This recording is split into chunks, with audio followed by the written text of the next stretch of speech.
Content warning, y'all.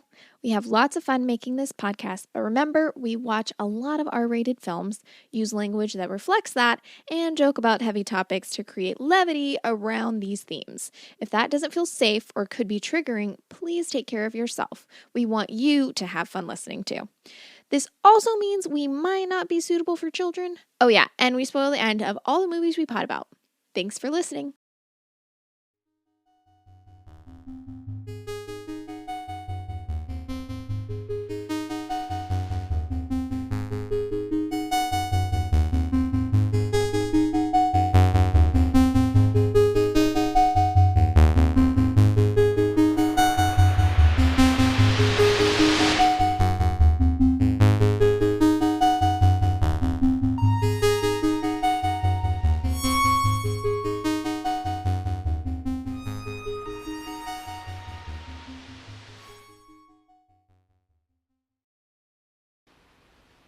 Did you have a good day?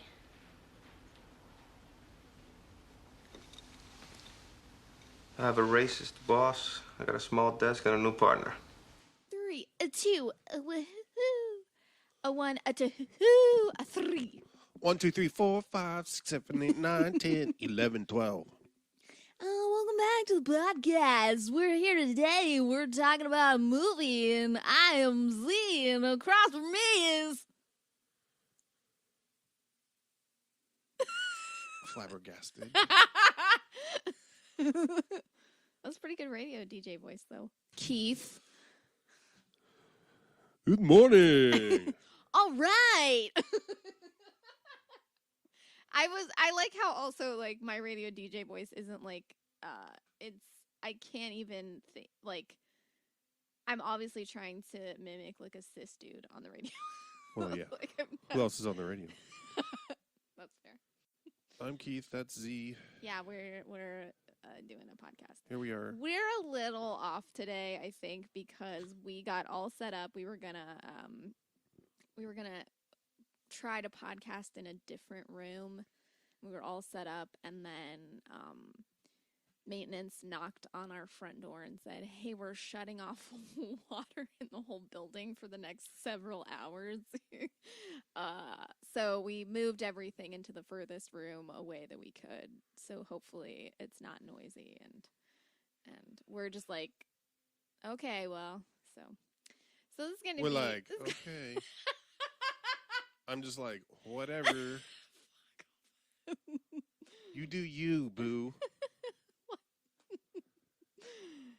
It was, I know, I didn't know what to do, though. The maintenance guy, like, knocked on the front door, and he was like, yeah, we're gonna shut water off. Cool. And I was just like, are you want a piece of asking? candy? No, I was like, are you asking me permission? Because I'm gonna tell you no. Like, Right. I was gonna be like, no, that's Do you okay. need to come in? I know. He's like, we're gonna, and I was like, and he was like, so it's gonna be for a few hours, and I was like, okay. And he's like, we're just letting everyone know. I'm like, okay, this is you just have to say all that at once. You can't wait for me to. Yeah. This is not. And really... then what happened? Like, it was painful. Hopefully he can hear me talking, and he's like, hopefully he's a loyal fan. no, I mean, like, through the fucking wall. I know. Through the wall, because our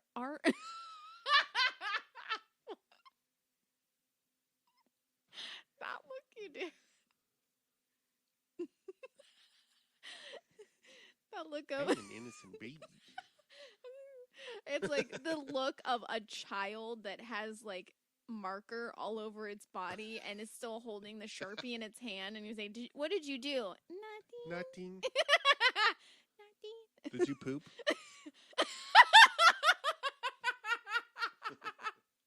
Oh my. No. Why? Here's the thing that's confusing about that with kids is that you have shit all over your ass and in your diaper. And let me just tell you, I don't remember what it's like to be a toddler with a poopy diaper, but I can tell, like, kids get uncomfortable. It's not a comfortable experience for children to have a poopy diaper. And so the fact that they'll shit their pants and you're like, did you poop? And they're like, no. And then straight up lie about And it then- to your face. Because it's like, are you just being... I feel like it's got to come from the same part of the brain that, like, denies that you fell asleep. I was going to say. Immediately, like, something wakes you up. Were you sleeping? No. Right. Why would you ask that? What makes you think that? Well, you were That literally is snoring. impossible. I love when you You're pointing at me so hard with that pen. you'll be like you'll like jerk and then you're like, ah, and I'm like, were you sleeping? And then you look at me like I just said you want to shoot some puppies and you're like, no. How dare you? And then you think for a second and you like smile and you're like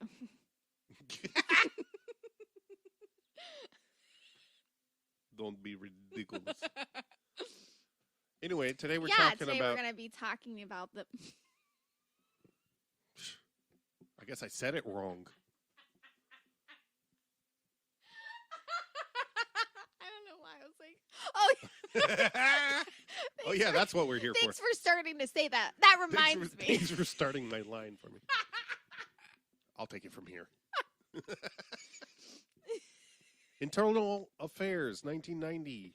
Yes. The movie that posits what if Laurie Metcalf was actually the lesbian cop that you always wondered what it would be like if she was. Yeah, if you haven't seen Internal Affairs and you don't want us to spoil it for you because we're going to spoil it for you, then go ahead and pause. But also, you can probably just skip Watch watching it. and then you can play. But this is not a movie I recommend in any capacity. Not really. Except for the fact that it's ridiculous and very comical in a lot of ways. It's also like really just it's a movie about basically cops in the worst way possible. Like it's just like cops and cops on cops with cops, a side of cops. Like Which I think is one of the honestly defensible things about it is it does it. Right. There's a lot of corrupt cops. I know that seems redundant. It really seems to the like I don't know if it was intentional or not, but there seems to be some ACAB going on in this movie. And yeah, there's well, any good cop gets killed for it. Well, they're not even any good cops though. Well, Laurie Metcalf. Sort of. Anyway, let me do some credits real quick. She doesn't get killed that we know of. Oh, that's true. But Michael Beach does. Right? Yeah, but he's struggling, but he's still like taking I guess whatever. So. Anyway, we got old Richie Gere playing Dennis Peck. Okay, but before you keep going, no, I just want to say the names in this film, like the character names in this film, are you'll see wild. So this is gonna seem like Keith is just like making shit up, but these are actually the characters. Well, I didn't go that deep because okay. And the few main characters, yeah, have like they're not that weird. They're not. We got Dennis Peck, played by Gere. Raymond Avila is Andy Garcia. Mm-hmm. Which they do a fun bit of no one being able to pronounce his name. Yeah, what? I don't know if that was actually a bit or if people were literally like, how do I say that? And they're remembering. like, no, go with that. Nancy Travis plays Andy Garcia's wife, Kathleen Avila. Laurie Metcalf plays Amy Wallace. But then we got old Bilbo Baldwin playing Van Stretch. And Michael Beach plays Dorian Fletcher. Michael Beach, yeah. I feel like Michael Beach is someone I feel like he just didn't get what he should have gotten. Like he was good. Yeah. He's a good actor. He's so attractive. Literally the straightest teeth I've ever seen in my entire life. And that's like 1990 having teeth like that. I'm like, what? How? Yeah. Who's your dentist? It's pre-Hollywood. Who is your dentist and what does he do? Throwbacks kind of cop. But yeah, like he just, I never see him in anything. I mean, I never watch Hollywood requirement that everybody have the whitest fucking teeth. Yeah, but yeah, he's great and he's good. Everything that he's in, he's great. He's done. He's just like I don't see him in anything anymore. I'm like, dude, you deserve lot better. I agree. Anyway, I got nothing bad to say about that's it. just my personal opinion. That's as far as deep as I went, but some of the character names are like Cousin Lenny, but then it's like Demetrio. Well, it'll be be like Fuzzy, Stingy, Yeah. and then it'll be like Frank. But then it's also like Bing Bong's left arm. What? That's his name? You know, it's just like none of it makes any sense. Yep. Yep. We were riffing on this last night while we were watching it. So Keith's like, I heard this one already. This is why when we that's why I'm not going to try to recreate my bits. What did you say though? You said like Mixolydian Alessandro.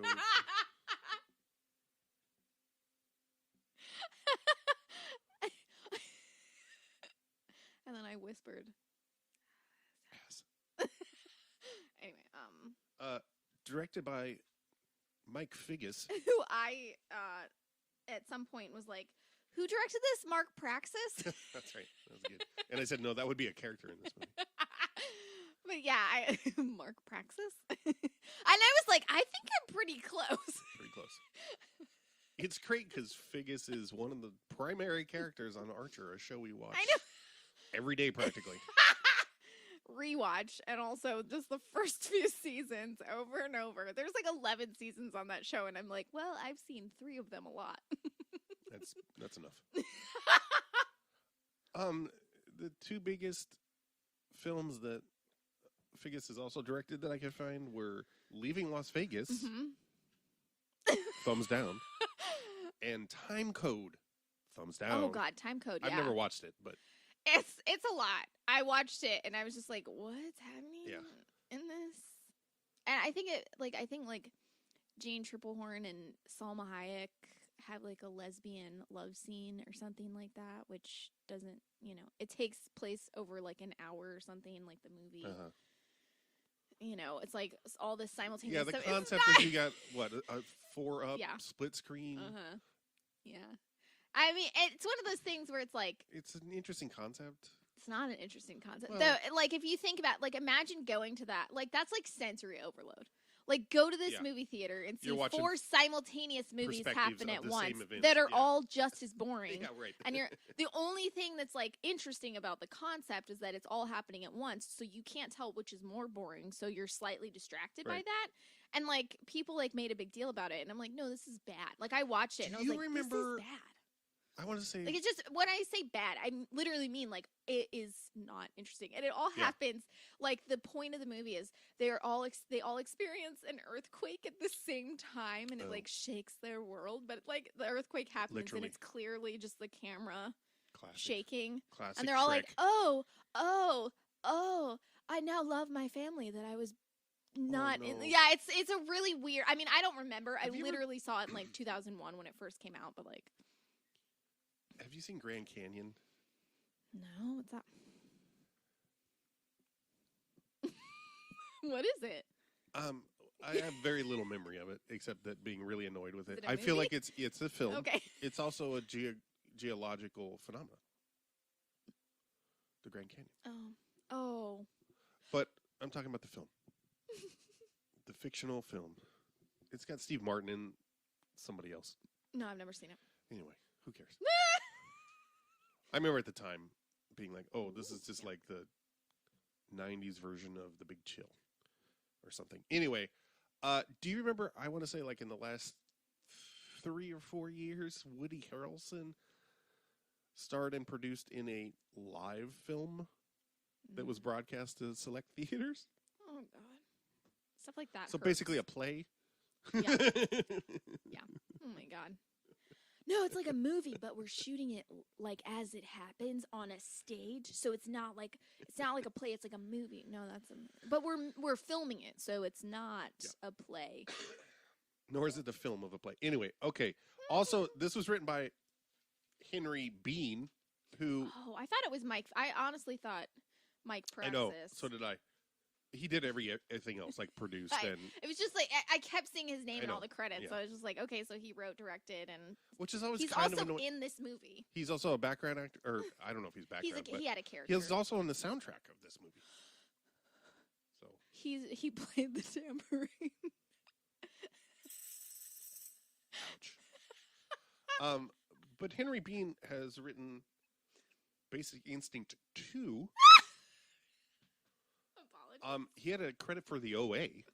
Whoa, shit. Writing That's credit. wild. Yeah.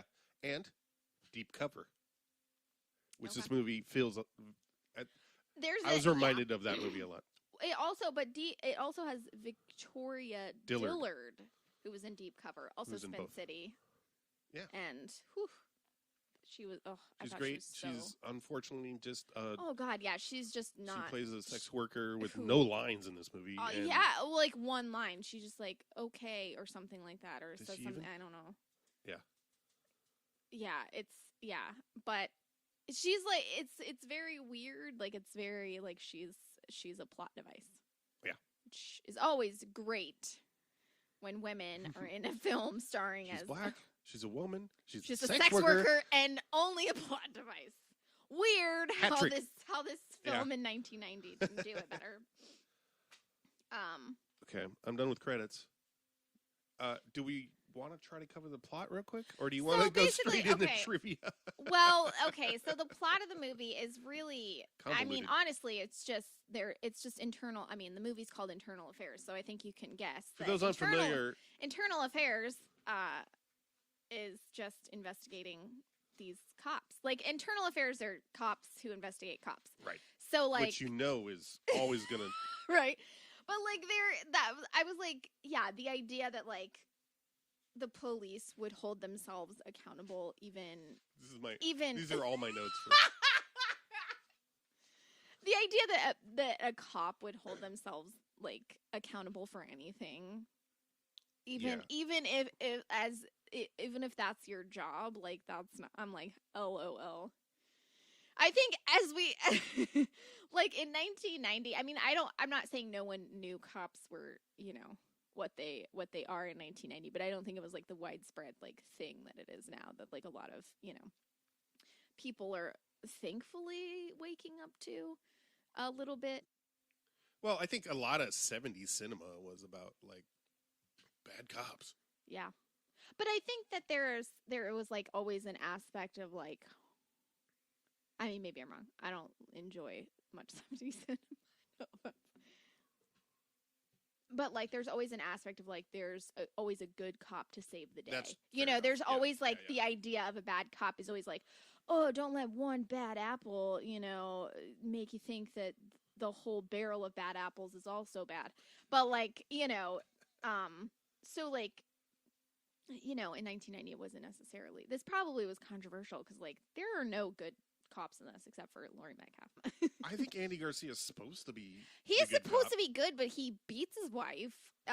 He's Yes. They have a horrible, toxic relationship. not a good relationship. He literally hits his wife in the middle of a restaurant. I mean, it's that ridiculous thing. I mean, like, I'm not saying like you can't lose your balance, but the fact he just like open palm slaps her on the cheek, and she like, just like a triple sow cow or whatever the fuck, and like lands. Is that fat phobic? No, that's a move. Sow cow. That's a move. It's a pig cow, right? Isn't sow like? Yeah. Okay. I don't know why they call it that move. Sow heifer. No. Oh, is that? Yeah.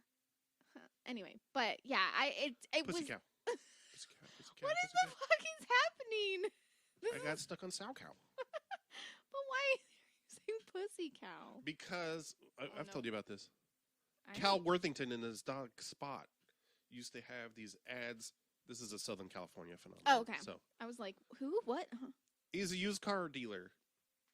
Many chains. He's basically the Ron Cadillac of Southern California. But he's like got this cowboy kind of persona, wearing a giant cowboy hat. And then I think he started making these ridiculous commercials in the 70s, and they just grew and grew. He would have like a convertible with an animal in the back of it and shit. But there was a song that would go to on the ads that said "Go see Cal." Mm-hmm. Go see Cal. Go see Cal. Go see Cal. And a lot of people that were young, growing up, Thought it said that I pussy talked cow. to, it just sounds to our young ears like Pussy Cow. Yeah. All right. You're welcome. Look forward to that as outro music to this episode. I want to turn in his dog spot. And that's part of the gag is he's got like a horse in the back of a Cadillac, and that's the dog spot. Oh, is the oh. Okay. Anyway, sow cow. Yeah, she does Triple a triple ganger. sow cow and lands on a waiter who falls onto another waiter who falls onto a table, and then like another. It's basically a domino effect. Yeah, every single person in the restaurant. So much, and like they like help her up, and she's like stumbling, like you do when you get smacked in the face, your legs just like you start limping on one leg. And so shit basically, like you're saying she's a pussy who can't take a punch. No, I'm saying it's that weird thing that like in that episode of The Office where like Andy there's a gunshot and Andy's like, I gotta go to the hospital, and they're like, why are you limping? And he's like, I don't know. That's what it reminded me of, because she's like can barely stand, and I'm like, okay, I realize that she probably got a concussion from how hard she threw herself into the waiter. But I was like, it's one of those things where I'm not saying, like, it makes it sound like I'm saying, oh, man up and take a punch. What I'm saying is it's that thing of, like, women are so fragile that all it takes is this light slap and they're completely, like, bloodied on the floor and, like, and and it's you're also like, just inconsistency. Granted, if someone slapped me across the face in a restaurant, I would be like, I would not. I would be emotionally wrecked, and I would probably like be crying or something like that, because I wouldn't know how to handle that kind of social situation. But, like, you know what I mean? That thing where they just go flying. I'm like, are they made of paper? Or like, what the fucking shit? It's like that weird thing of like women being portrayed as so fragile. Yeah. And, meanwhile, someone gets shot in the shoulder and nothing happens. Like a man gets shot in the shoulder and they're like, oh, I'm fine, it's just a flesh wound. You're like, what? Anyway. One of my favorite, and honestly, I enjoy it whenever someone gets shot in a film and is physically knocked across the space. I feel like that happens a lot in this movie. I don't know about a lot. I just mean at least a couple. There's one. Someone gets shot almost point blank in the gut with a shotgun, and it knocks them back onto. Yeah. A car. So I'll go into a little bit of the movie details. Like basically, Richard Gere. So it's like the movie opens basically with Richard Gere planning a weapon on a guy. Like a cop don't we accidentally. See Andy Garcia first getting hired. No, that happens second. Okay. It opens with, and it doesn't like literally the order of it. I'm saying like the opening of the movie, not like the literal. You open, whatever. Anyway, I'm sorry. What I'm saying is, the movie opens and a cop shoots a guy that's unarmed, and he's like, "I thought I saw a weapon." So Richard Gere plants one on him, and that's how the movie. He just starts. happens to have a knife in his sock, which he then plants on the guy.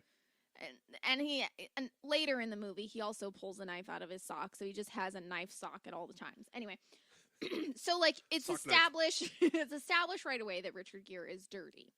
But I think something that you don't see right away is like Richard Gere is, like it seems like he's covering for someone. Right. Like it seems like he's protecting someone. So I think at first you're like, oh, like is this guy bad? Then internal affairs, like Andy Garcia gets hot, like is his first day on the job as internal affairs officer. He is tasked with his partner is Laurie Metcalf, who's amazing in this movie. She's like the only reason to watch it, honestly. Which is the only reason we watched it. I was like, there's this movie from the 90s, but it stars Laurie Metcalf, and he was like, fuck yeah, we're watching it. So yep. Yeah, so basically Laurie Metcalf and Andy Garcia are internal affairs officers, and they're investigating what seems like a dirty cop played by old Willie Baldwin, who is like our first introduction to him is him just like hitting his girlfriend. There's a theme here you'll find. Yeah, what the fuck is that scene, by the way? Like, he's like hitting his girlfriend, and then Richard Gere comes in, and he's like, come outside. He like comes into the house, and he like gets. first of all, Yes. This is describe the scene a little bit because it's. Woo. Yeah. Oh yeah, it's terrible. The girlfriend Penny is like on the phone. She's his wife. And Billy Baldwin walks in and was like, "Who are you talking to?" She's like, Nobody. Who Yeah. you talking to? Is that your boyfriend? Who are you talking to? And it just escalates from there. Mm-hmm. Right. To he starts hitting her. Mm-hmm. And then their child comes in. Oh played yeah, by,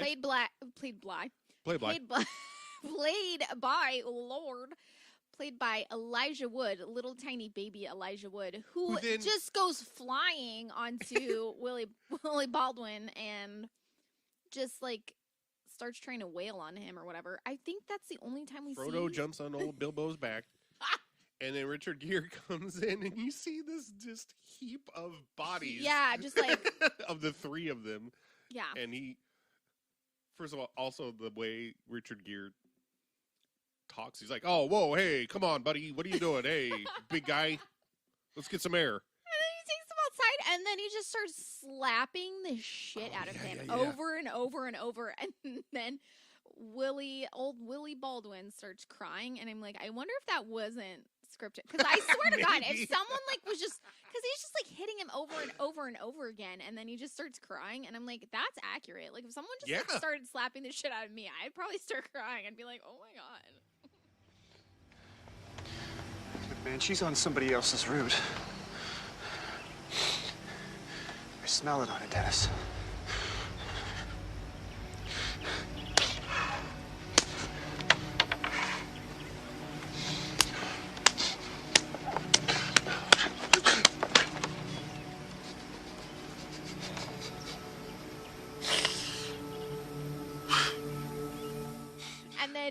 And then, okay, a theme of the movie is, or a repeated thing that happens in this movie is that men get extremely close to each other's mouths without kissing. Yeah. Like there is a lot of, and it's confused. This is a thing that confuses me in movies where I'm like, if a guy, like if an assumed male and an assumed female in a movie were this close, you would automatically be like, this is sexual tension. This is like an indication that they're going to fuck or that they are attracted to each other. This movie is every scene with two men in it.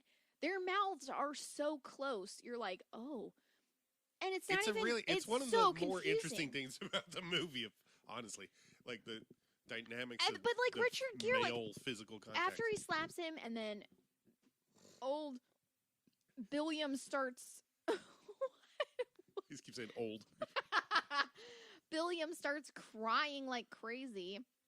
Then he just like puts his hands on his face and like gets really close and is like, and also Richard Gere's collar is popped in this scene.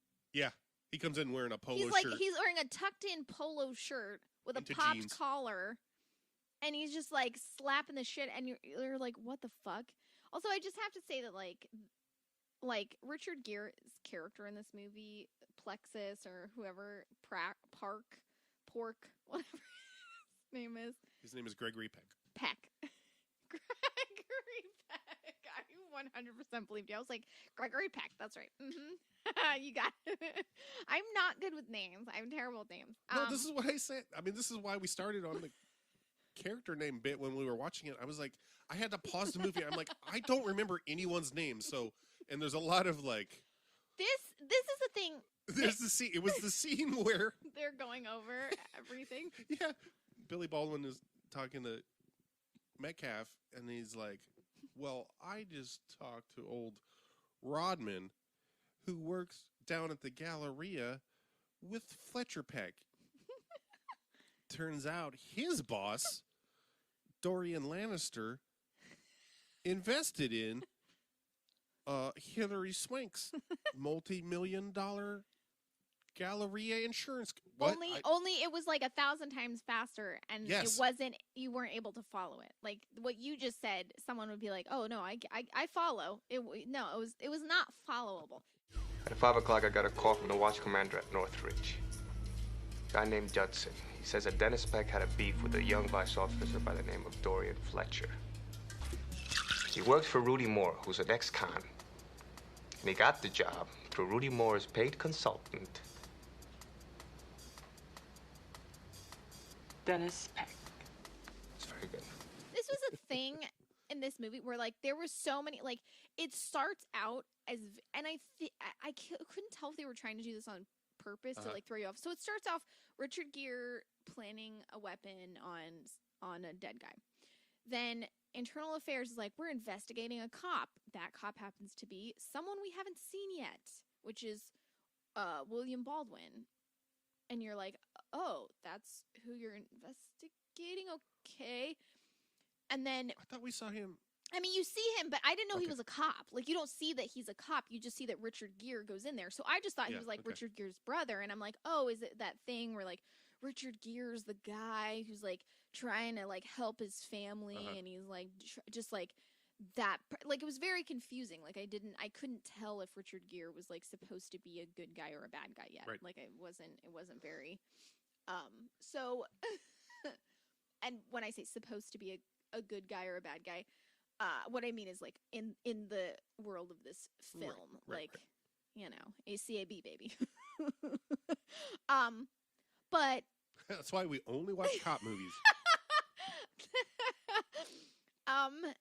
So once you see like they're investigating William, and then you know he's clearly like on drugs, and he's like basically the thing in like there's like all the cops in this precinct are essentially dirty. Like everybody's like taking money from someone, like but like William Baldwin is the one that's like doing it all wrong. Like he's you know not able to he's not able to cover his tracks like everyone else. Like no one would have raised an eyebrow at anyone's you know like Richard Gere, like, it turns out Richard Gere has, like, millions of dollars in property and all this shit, even though he makes, like, shit as a cop, you know, like, all this stuff. 4 ex-wives? Like, he has, like, 4 ex-wives, 8 kids. 8 kids. He's, like, fucking everyone he can even get it in. Like, he's just constantly, I don't know how anyone finds the time. Like,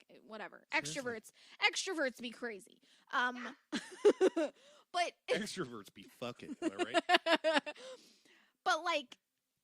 Yeah, like, it's just... I don't know if that's true. Yeah, it's one of those things where... So, yeah, like, you know, you don't know, like, it seems like they're trying to, like, throw you off a little bit. Right. And then... A little misdirect. Yeah. So they're, like, investigating William Baldwin's character, and then from there... They realize they're like, there's no way, because like all this shit, like he's got a lot more money than he should have, like all this stuff. They're like, how did he get this good job that he had? Like he has like a bunch of the guys on the precinct have like a second job working security at the Galleria, and everyone's like, ooh, you know, like that's the job everybody's trying to get. Which I'm like, what? Everybody's trying to get that second job, like. You're glamorizing that hustle life.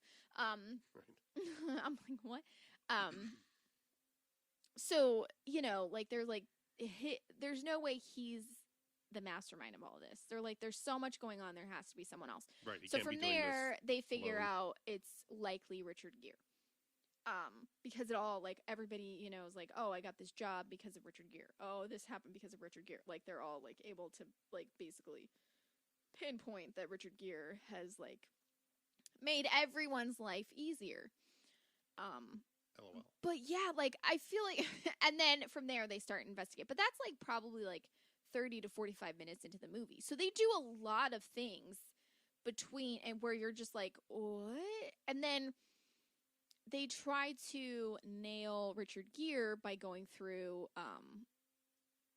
William Baldwin. They try to give him a deal, and by they I mean Andy Garcia gets turned down for like pursuing Richard Gere in any capacity.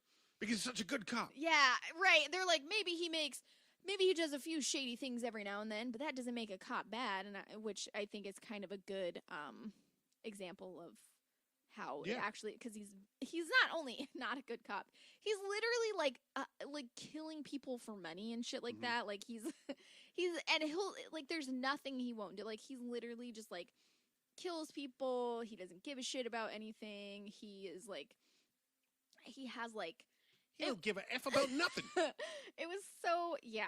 Also like his whole I feel like Richard Gere's character in this movie is how people do polyamory wrong. Richard Gere is like when people are like polyamory, that sounds like Richard Gere in Eternal Affairs. Yeah, that's not what polyamory is. I mean, they don't call it polyamory, but he literally has like he's just like open mouth kissing like every woman that he meets. He has like a pregnant wife. I don't know how he has like several small children and a new wife that's pregnant. Like why would you marry someone who already has 7 children Look, or you whatever? can't, Like as you know, you can't reason with cishet women. I just don't understand. I don't know. Like and like he's fucking like all his exes and Billy Baldwin's wife and Plus, he's got a sex worker that he and presumably hooks up with. Yeah, he's and I'm like, what? How much sex can a person have before they just I mean, this is where I'm like I'm not hypersexual at all. People are like, I'm hypersexual. I'm like, okay. I am not. Like, just You might watching just that. be hyper. Not even that. Watching this movie, I was like, I'm emotionally exhausted after watching him, like, hook up with people. That many people. I'm like, oh, God. But yeah, like, they show, the thing that was interesting is, like, they show that Billy Baldwin's, like, racist. And they kind of are just, you know, like, he's racist. He's, like, on drugs. There's some in-bombs in this. Yeah, he's just, like, he's just, like, being an awful person. But, like, they're just like, oh, you know, that's just how cops are. And I'm like, oh. Right. Also, they show, like, every single cop, like, hits their girlfriend. And, like, this is an actual statistic. 40%. Except for Laurie Metcalf. Well, yeah. 40% of cops abuse their partners. Like, are domestic abusers or whatever. That's 40%. So that means the number has reported, to be, right? Yeah, the number has to be higher than that. I like statistics are sure. You know, difficult that way where, you know, you can say like this is the number that we found, but like there's got to be more like we know of, and that's just like a blanket number of all the cops that exist. 40%. That's almost half, and that's what's been reported on. Right now, like that's such a high, terrifying number. So like this movie is like showing like literally there. I didn't see one that didn't hit their partner or something or like do something horrible. Again, I think that's. And I'm like, if there's anything defensible about this movie, it's the fact that it shows that cops are fucking. Everyone's horrible. Everyone's a cop, except Laurie Metcalf. Isn't horrible. She's a cop. She's not horrible. Yeah, that we are aware of. There is this amazing scene though where like there's some shit in here that I'm like I don't like there's a lot of like toxic masculinity and like toxic like monogamy and heteronormative bullshit. Yes. Like there's a lot of that in there's only that. Yeah. But like the white Andy Garcia's wife, she's like, when he's like, oh, my new partner's a girl, and she's like, is she pretty? And he's like, what are you? He's like, he says, she's pretty smart. Yeah, she's pretty smart. And then they go to bed, and then he's just like, he's like holding her face like 5 inches above his head for an extended period of time. And by 5 inches, I mean 10 inches. It's so uncomfortable, the scene. It looks like she's just passed out and he's just holding her head up. There's like no expression on her face, and he's just like, it's so weird. But later in the movie, a woman like Laurie Metcalf and Andy Garcia are in a car together, like eating lunch or whatever. Her awesome yellow convertible cabriolet. And a woman walks past, and Laurie Metcalf is very, very, very, very blatantly like looking at the woman's ass. I mean, so is Andy Garcia. It's that thing where they're Like, both but, checking like- her out. The but, like- camera follows this person for a long time before we even see Yeah. the two of them, and then we see They're both Garcia. checking her out. Yeah, And then, but like, you can tell like Andy Garcia is like trying to make it subtle, like he's not. Yeah. And then Laurie Metcalf is And like literally like practically breaking her neck Yeah. to get a better look. And then she turns her head, looks at Andy Garcia, and like smiles, like, you know. it's super cute too because they both have these giant like soda pop Yeah. fountain cups that they're sipping out of their straws, and Right. they're just like side eyeing this person. And so it's established that like Laurie Metcalf is a big old lesbo. Which I appreciated in the sense of like, oh, I wouldn't have got this as a young person. yeah. I'm like, what's going Right. on? It's very subtle and also not at all. Like Right, if you exactly. happen to like not be looking at the scene, you wouldn't catch it. But then there's this scene where like because Andy Garcia is working like long hours. Again, I hate again. I don't know why I said again. I said again because I wrote it in my notes and I'm like again not to remind you of this thing. Y'all heard me the first time when I wrote it down during the movie. So there's this thing where like his wife keeps getting like fucking pissy with him because he's working long hours, which I hate this trope. I hate this trope in movies where partners are like, you work too much. I can't believe when you signed on to do this job where you could possibly be working more hours than just a 9 to 5 that you're actually doing that. I'm like, oh my God. It's so boring. Yes. But like she like accuses him of like fucking Laurie Metcalf. She's like, I wish if you were just having an affair. She's like, I wish that you could just live a double life or something like that so you can just leave me alone. Which I'm like, that's not how that works. Like No. you don't living a double life doesn't mean that you don't engage with the life you have. Right. If you choose to have a life together, Right. you have to have that. Right, yeah. whatever. If you leave, that's not a. And he just like the phone rings in the middle of them having an argument and she goes and answers it and then he's like They keep fighting. and they keep fighting and then she's like are you fucking your partner? And he was like she's a fucking dyke. And then she's like the phone's for you. And then he gets on the phone and it's Laurie Metcalf and I'm like imagine being on the phone and being the person that's both being accused of like I feel like I've experienced this multiple times in my life where someone's Really? like maybe not quite to this extent, but people always think that I'm like like want to fuck their partner or something. Oh. And I'm like that's not like like especially if you're in a relationship with a woman, they're like, oh, you're a lesbian. And then when you're like, oh, I'm bisexual, they're like,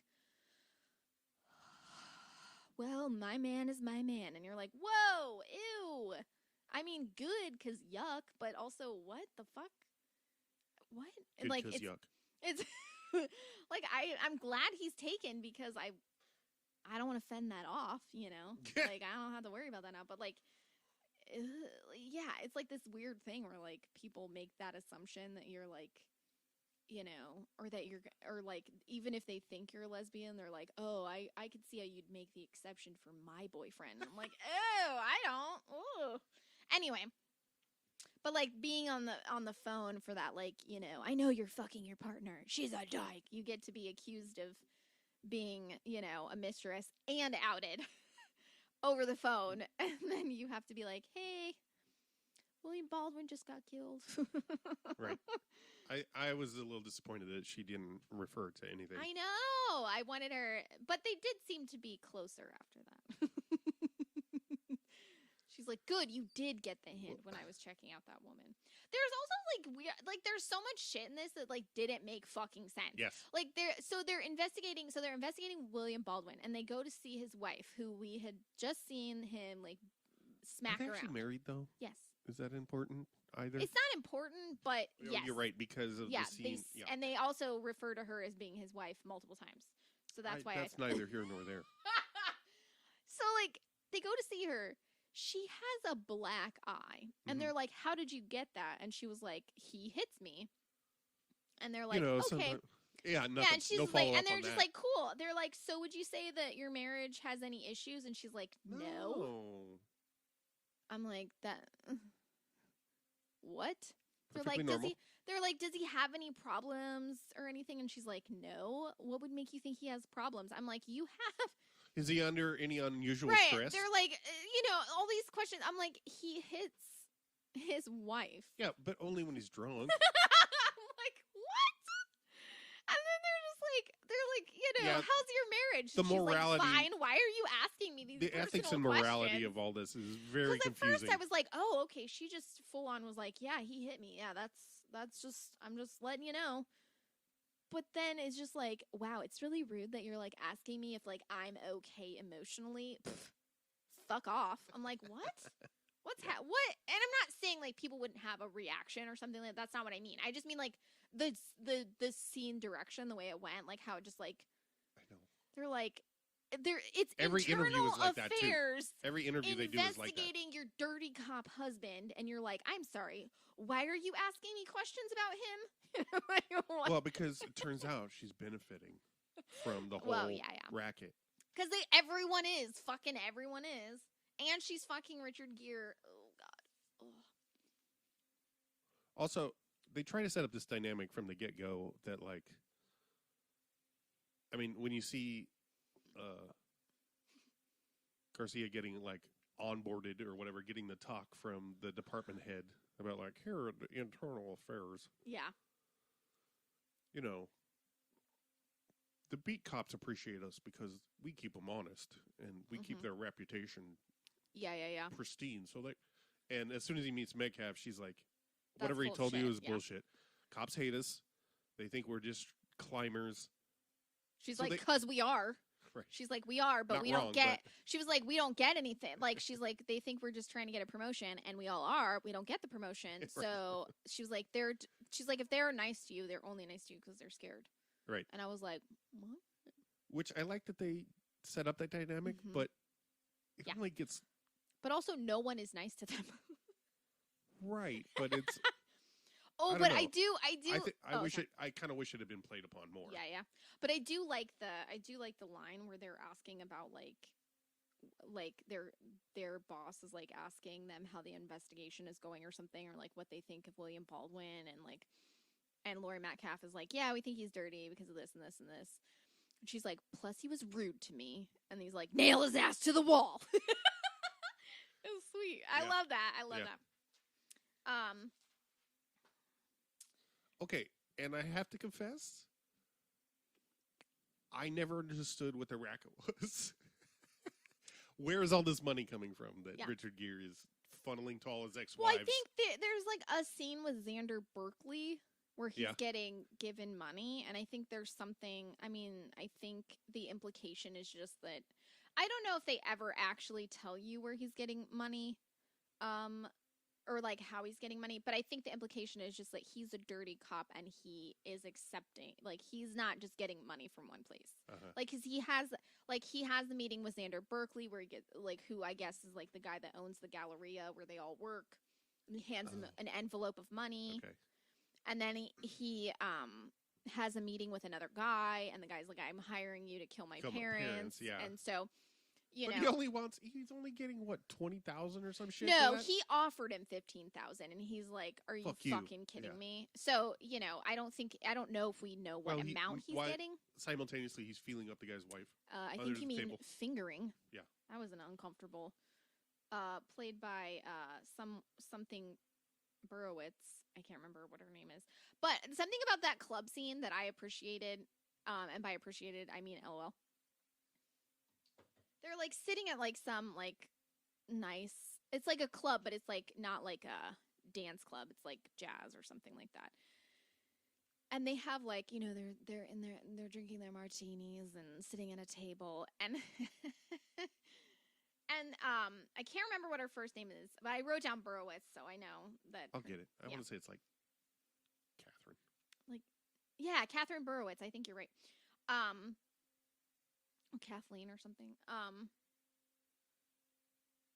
So she's very striking. Like she's a very striking person. Like she has like really like Catherine Borowitz. Yeah.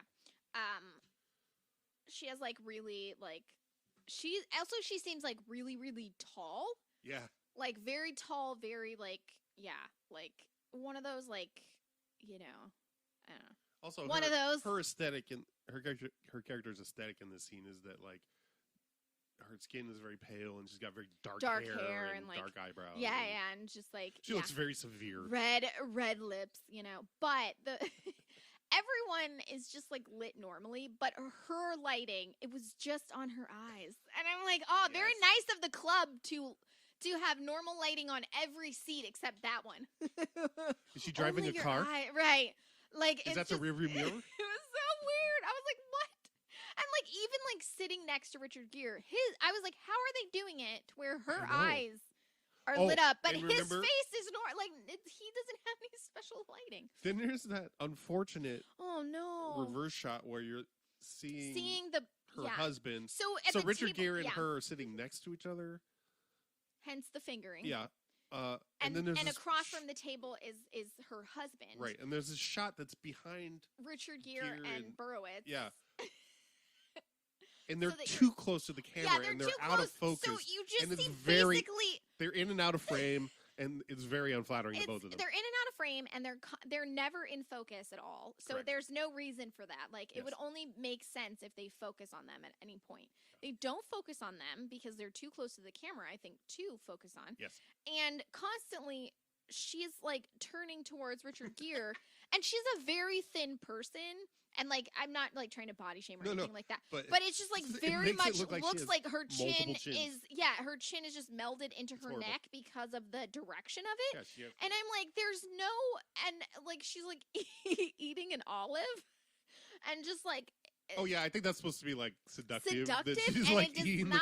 It just her looks. Martini. It just looks, and the expression, because it's like, I don't know, maybe they didn't know they were going to be filmed. Or something, I don't know, or maybe they didn't know, and she just looks like I kept looking at her face, I'm like, she looks like she's distracted by something. She keeps just being like, huh? Yeah. What was that? It's too bad, because it could have been cool, it would have been maybe. an interesting shot if it had been shot well. Right. Okay, I gotta pee. Okay. We're gonna take it back.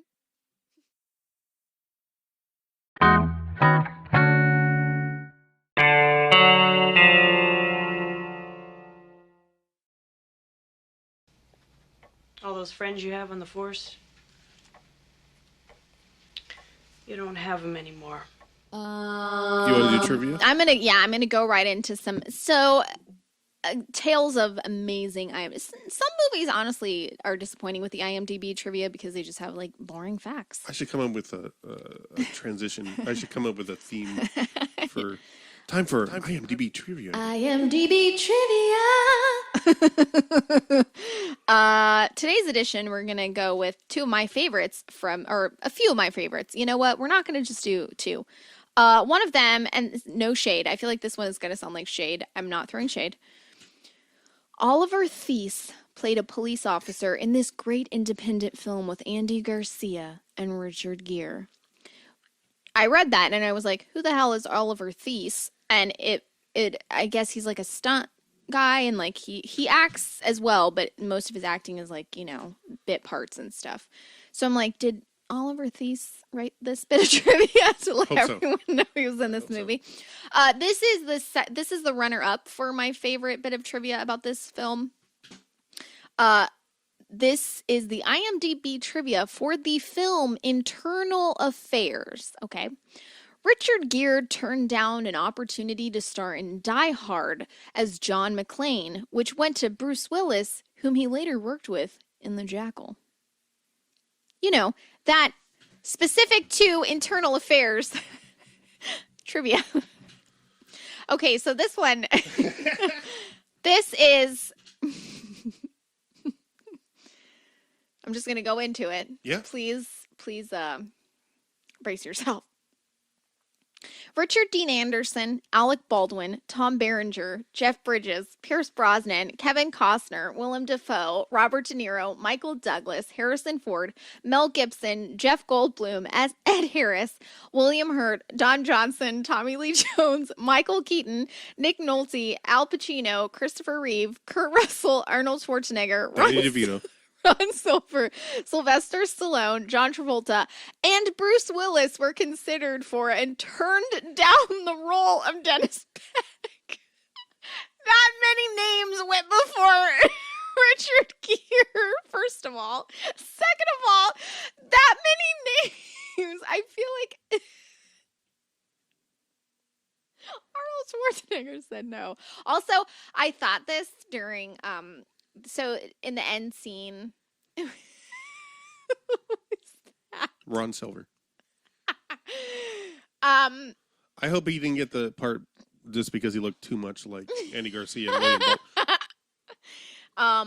So I suspected this during the end because I felt like suddenly Andy Garcia was wearing a wig, and also there were the shots of his face were so tight you could barely see. So I was like, I feel like they're trying to hide the fact that he's wearing a terrible wig because he had really, really short hair. Yeah. In the movie, and then suddenly his hair was just like too long on the sides. And I was like, this doesn't look right. But like they showed it so little. The ending that was shot tested really poorly, so they reshot it. So they wrote and reshot an ending for it. The ending, I don't quite understand. Basically, the end, how it was, if from what I understand from the IMDb trivia, the end was that, you know, there was like a struggle between Richard Gere and Andy Garcia. They threw each other out of a window together and landed in a pool, and like Richard Gere dies, and then Nancy Travis gives mouth to mouth to Andy Garcia until he throws up, as you do. That's like what it says. It's like as you do. And I was like, okay. Then they and she she tells him he can't die on her, you know, like screams at him, he's not allowed to die and shit like that. And then he, you know, is revived from mouth to mouth, and then they erupt into laughter, and then the movie ends. As like Richard Gere's body bobs in the water, they start laughing hysterically because they survived or whatever. Yeah. Huh. Weird how it didn't test well. I feel like they probably could have just cut the part where they're hysterically laughing while Richard Gere's just bobbing in a pool. But whatever. I can't see the ending they went with being that much better. Also, it's very weird. It was just like Richard. I could tell I was like, this doesn't feel, because it's like Richard Gere being like, you have any kids? I got kids. I care about my kids. You don't have kids. You don't know what it's like. I'm like, what does this have to do with? Yeah, suddenly he gives a shit about his kids. But also, it doesn't make any. Well, the implication is that he did all this criminal behavior for his kids.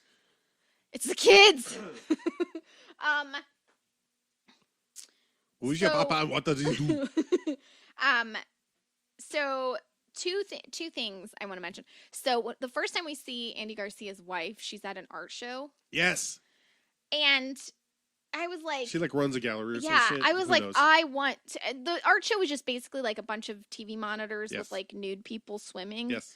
But there was like a couple shots of like just like TVs all like what looked like on like potted plants. It was like so weird. I was like so into it. And I was like, I want to go to this art show. Like I want to be at this art show, but not with anyone that's at this art show currently. Yeah, well, that's every reception is. Well, yeah. Also, that's probably every art show that has money in it. But they see each other for the first time, and their interaction is immediately painful because she's like, "Oh, are you?" Well, first of all, he comes up behind her. And just like presumably doesn't know he's there. He grabs her arm and yanks her around, and they immediately are kissing. Yeah. And then she's like, and then they start this like stupid, horrible banter. Where she's like, how's the wife? And he's like, or she's like, nice, tiny. He's like, thanks, my wife got it for me or something like that. And he's like, she's like, yeah, my husband bought me this dress or something. And he's like, there's not enough of it. I don't know, something. Like, where's the rest of it? Yeah. And it's like, what? That was a good And line, then- I thought, but it didn't fit. But also it was like really, I hate shit like that because I'm like, shut up. Like, Yeah. stop making her feel bad because she's wearing a nice outfit. But then, like, oh, and that's another thing. Then that's when they go home, and she's like, how's your new partner? And he's like, it's a woman. And then she gets all like jealous. And then they're in bed, and he's like, did you have to kiss everyone at the party? And she's like, it's my job. And I'm like, what? What just happened?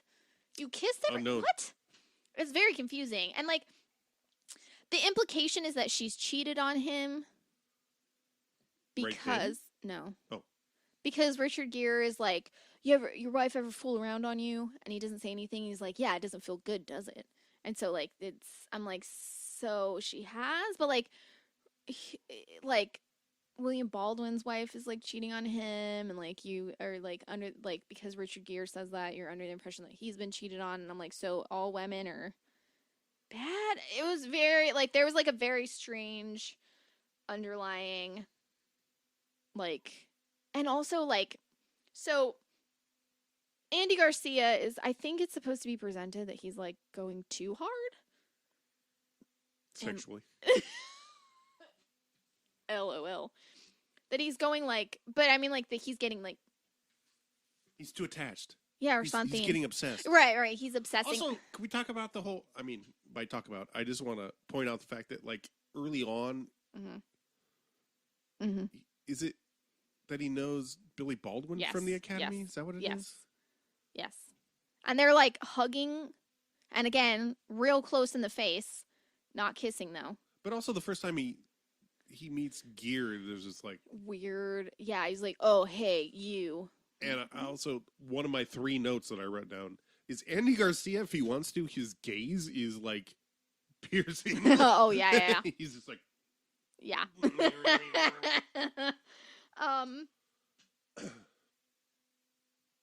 he doesn't blink. No, but like, so he's obsessed over Richard Gere. He thinks Richard Gere is a dirty cop. Richard Gere is clearly like fucking with him in many ways, and he says shit like, "Oh yeah," and he admits that he like knows who Andy Garcia's wife is, and he's like, "Yeah, I went to the gallery and I saw your wife, and this is what she looks like." And then he's like, starts saying like something about like maybe I'll get her to give me a blowjob or something. So Andy Garcia starts punching him. And then, so you know that, like, in that moment, you're like, you know, he's just saying shit to get a rise out of you. Like, you can't be that.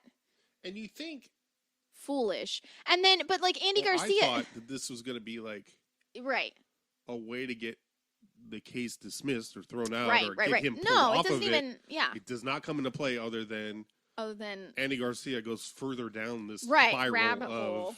jealousy. Right, and he keeps like thinking is what like he doesn't like. I'm sorry if you think that your partner is just like fucking around on you and you have like no ability to like trust them with anything or even have a conversation with them. Don't be in a relationship with anyone. Like if you can't have an adult, if you literally can't say, "Wow, I'm really really jealous and this sucks," and I you know, whether or not you're doing anything, I can't get over this myself, and it's like. You know, No, like you should get married and move in together and own a home together. That's only going to solidify the bond, bring you closer. so... Ideally, you're going to have 8 kids together, or at least 3 per marriage. Yeah. Like Richard Gere. So he's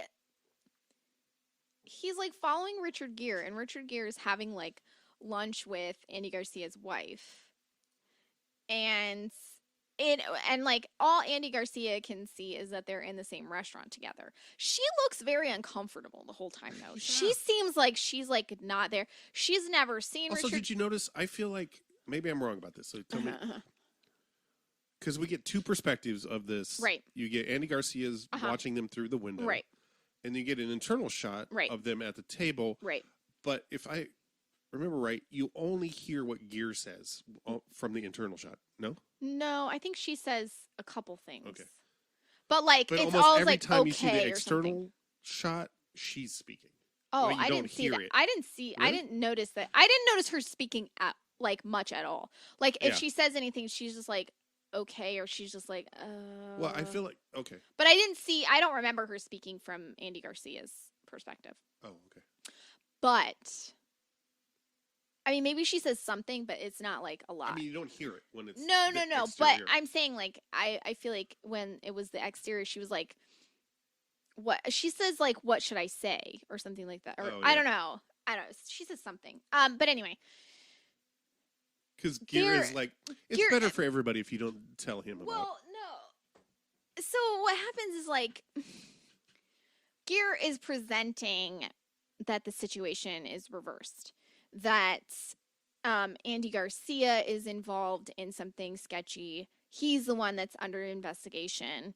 He's the one that's probably, and he's like, you know, and like something bad is going to happen to him because he's, you know, and he's like, so we're talking to, like, I mean, I don't think he was posing as internal affairs, obviously, because she knows her husband is in internal affairs, but he seemed to be like, we're working on like trying to figure out if he's, you know, like the implication was that like, you know, so it's very clear that Richard Gere is trying to undermine Andy Garcia, obviously, like not a big surprise. But like, first of all, Andy Garcia is just like, oh, I know that you're fucking everybody that you've ever seen in your life and you can't keep it in your pants and you just want to fuck everyone all the time. And I'm like, again, don't be married to someone if you cannot trust them. Suspicious. But also, the level of discomfort that she was displaying in this interaction, I'm like, why would you, if I saw my partner out in public and they didn't know I was around and they seemed that uncomfortable, I would be like, hey, I saw that you were out having lunch and you seemed like really upset. Like, was everything okay? Like, whether or not I knew who they were having lunch with, I'd be like, whoa, something seemed like, are you okay? Did they like say or do something? Like, you know, like what the fuck was going on? Like, I don't know. Also, the fact that he just assumes that they're having an affair. And then Richard Gere corners him in a fucking service elevator. And I'm like, where did this elevator come from? It's just like an elevator with a wooden floor or some shit. Gorgeous elevator. Yeah, it's amazing. One but of the also, best shots in the movie is Yeah. like a top down looking at but Andy Garcia in the elevator before he's about to get the shit beat out of him by Richard Gere. yeah, which IMDb. So Andy Garcia's in an elevator. Richard Gere just comes in the elevator and just starts hitting Andy Garcia, and they start fighting. IMDb trivia says this was not acted, that they really did not get along and they did not pull their punches and they were just hitting each other for this scene because they fucking hated each other, which is hilarious to me. But Richard Gere's just like, oh yeah, I fucked your wife in the ass. Here's her underwear. She loves getting it in the ass because she's such a pervert. And I'm like, why? What is it? It's always like, your wife likes anal sex. She's a sex pervert. This girl likes it in the butt. She must be a sexual deviant. I'm like, okay. Why is butt sex like the most like, there are so many worse things than just like a dick in an ass that I can think worse, you know, like so many more perverted things. I personally can't think of anything. A dick in an ass is not the most like naughty perverted thing I can think of. Like, what are you, I don't know. Well, for straight people. Well, that's fair. This is before pegging was invented, first of all. That's true. Also, like, I mean, there's some really graphic, horribly misogynistic trash talk. Oh, yeah. Done between the two of them in particular. But I think it's the earlier confrontation they have. Mm-hmm. Where he's like, I'll teach her how to come. That's like Richard Gere's threatening Andy Garcia. Right. I think she would be teaching you how to make her do that. Like, she doesn't not know. Anyway. Yeah, so there was like that weird, like, I don't know. But like it ends with, so that's when he confronts her in a restaurant. Yeah. And he's like being like, if someone witnessed this behavior, and this is the thing where I'm like, why do you have like literally no perspective? Like, I don't feel bad for Andy de Garcia. No, I don't feel bad for Andy Garcia in this. not at all. I don't feel like he's a good guy in the scene. And I'm not No, saying no. that he's being, but I think you're supposed to be like, oh, you could see how this could happen. No, I can't see how this could happen because Yeah, if literally it's supposed all to you be have to sympathetic, it really fails at No, that. there's no sympathy because he tracks his wife down. I just spit so far when I said track. You missed Tracks his wife down. Finds her in a restaurant, like having like a business meeting with someone. Right. Tries to put his hand up her skirt to find out if she's wearing underwear because Richard Gere handed, and she's like, "Don't right. do this," and she's like, "Don't do that here." So he's like, "Who'd you have lunch with?" And she was like, "We need to talk at home. Like, we can't do this here." And he's like, "No, you need to. Who'd you have lunch with?" And she was like, "Nobody. I didn't have lunch with anyone." She's like, "We can't do this here. Like, let's go home." And so he's just like, he hands her underwear. To which she's like, "What the?" And like the expression on her face is like very confused. Like, why are you handing me my own underwear? The question of how Richard Gere got these panties is never addressed. Because she confirms that they're her underwear. Uh-huh. How the fuck did Richard Gere get her underwear? I mean, she's also not proportionately weird. I mean, she's confused, but right, because seems like she should be more weirded no, out by I mean, that. like if you handed me a pair of my panties, you would have access to my underwear, and I'd just be like, "Why are you handing me my underwear?" But while I was accusing you of fucking somebody else, but you know he what I doesn't. mean? He's not accusing her yet. He just hands her her panties, and then he gets up to walk away, and she's like, "What the fuck is going on?" And then he accuses her, and then he hits her in a restaurant in front of everyone. Yeah. And then like leaves, and then he gets really Calls her a drunk. liar in Spanish, yeah, I think. And then he's like, "What?" He's to the whole restaurant. He's like, "What? Anybody got a problem with this?" And everyone's just like, "Bye." Yeah. Leave. What? So the only thing that happens is that the person that was having lunch with his wife or dinner or whatever, yeah. Yeah, whatever. He's like, "Hey, buddy."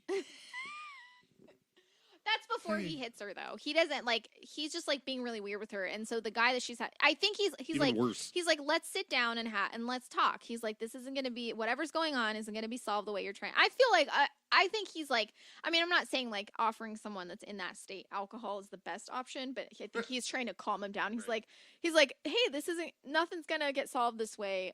Let's sit down and have a drink together. Yeah. How about that?" Yeah. And he's like very diplomatic. He's just like, Right. "Okay." He's like, "Let's sit down. Let's have a drink. Let's just talk. Let's talk about this." And he just like, I think he hits him, and then he pushes him or something. He pushes him into a waiter. And then he poor slaps his waitstaff wife. with I this. know. And then he slaps his wife into a waiter or two, and then he leaves. Just into the kitchen. And then she goes into the kitchen. One door comes out the other side of the kitchen with just all of the staff attached to her, flying, while spinning, she's just spinning like Wonder Woman, doing a sow cow.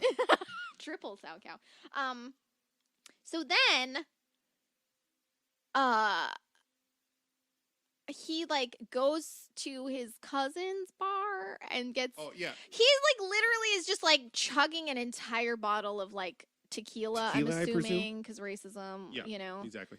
And and like literally he's just like chugging, like they're like the bottle is like full, and he drinks like half of it in one go and then keeps going. But then they have like a POV shot where it's supposed to be you're getting like him drunk, and I'm like, this is so fucking accurate. It was really good. I was like, "Oh, I know that feeling. It sucks. It's horrible. I hate it." In a bar, and just like everything is like very like ooh. Yeah. No, it was really good. I like the whole sequence. I mean, like cinematically, doesn't make any sense. Horribly sexist. But that sequence that starts with that POV and then it goes through to like what turns out to be him. Well, first of all, you get these flashes of his wife. Oh and yeah, I Gere hated those together that are like these high contrast. It's not black and white, but No, it's like high blue. contrast. Yeah, blue, black, and white. which are you assume yeah. him imagining them together, Right. while he's drunk and stumbling around, and then it goes into this thing where he's, "Oh look, Victoria Dillard is here," and dancing up on him, and then they're fucking, and then in walks Richard Gere. He's like, "Hey, buddy." And then he just starts shooting him over and over, Yeah. and he's seemingly fine. He's like, "What's up, buddy? How's it going, buddy?" And he just But then he snaps to, and he's just like by himself in the bathroom or something. Yeah, but he also pulls the gun on whoever comes up to him. Which is his cousin. His cousin or somebody that worked. I couldn't tell. It's his cousin. Okay. He's like, what the fuck? But I like how his cousin's just like, hey, how you doing? He pulled a gun. He literally is like drunkenly pulled a gun on you, and you're just like, you feeling all right, buddy? Like, what? Yeah. Yeah. I don't know. I hated that scene mostly because I couldn't tell if we were supposed to believe. I couldn't tell if it was like reality mixed with a hallucination. Like, was he actually like supposed to be? And they weren't fucking. It was just like Victoria Dillard was just like taking off her clothes and dancing around him. I mean, and he's just like in a corner tomato potato shooting. So, I mean, yeah, I'm not saying like you have to have one specific type of sex or something like that. But what I'm saying is like, I mean, it looked but the I'm same as the presumed sex scene where Richard Gere is having sex with Billy Baldwin's wife, except while for, she's on the phone with Billy Baldwin. But also I didn't mention that like and Richard is crying. Richard Gere gets Billy Baldwin killed. Also in that scene where he gets him killed, it doesn't make any sense because like it's one of those other things where like they don't follow up on it. So like they pull up on an abandoned Billy Baldwin's funeral. No, do they have? Yeah. Where? Isn't that his funeral? When there's two funerals depicted for cops. Oh, there are two funerals? Oh, yeah. There's one for Michael Beach that happens Yeah, later. yeah. Mm-hmm. And you were like, didn't we see his funeral already? And No, I'm like, no, I think that was Billy Baldwin's. No, I said, why isn't she at her husband's funeral? Oh, and yeah, you were yeah, like, that's not her husband. And I was like, oh, duh, that's why Michael Beach's wife was crying at that funeral because it was for Michael Beach. And then Glenn Close turned up there and they're like, get out of here.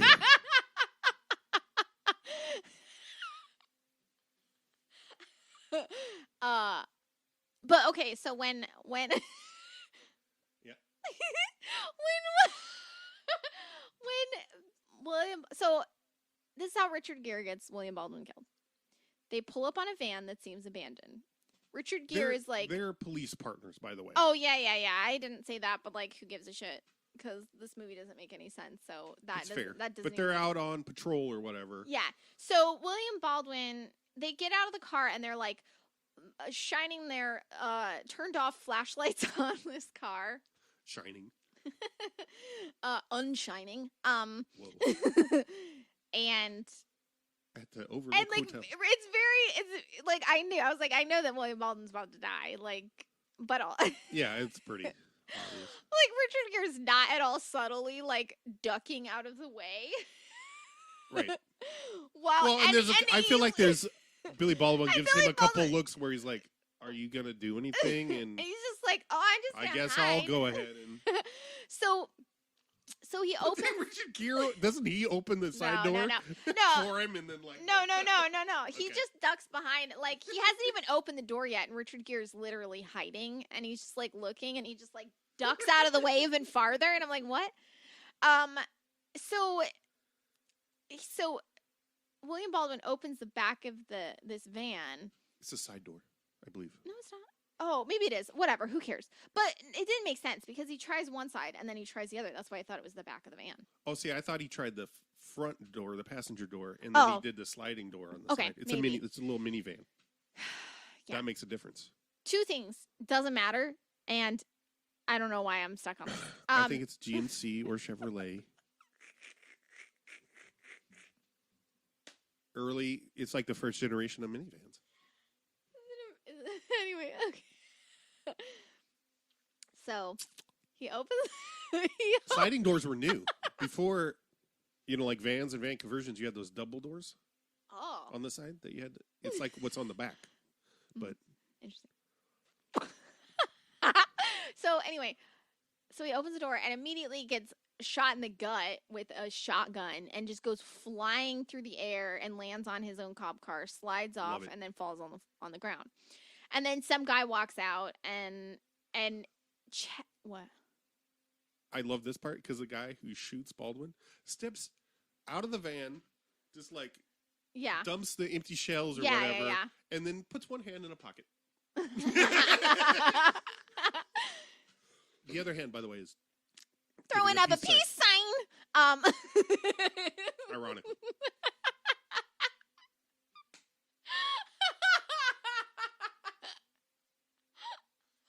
All you 90s babes out there.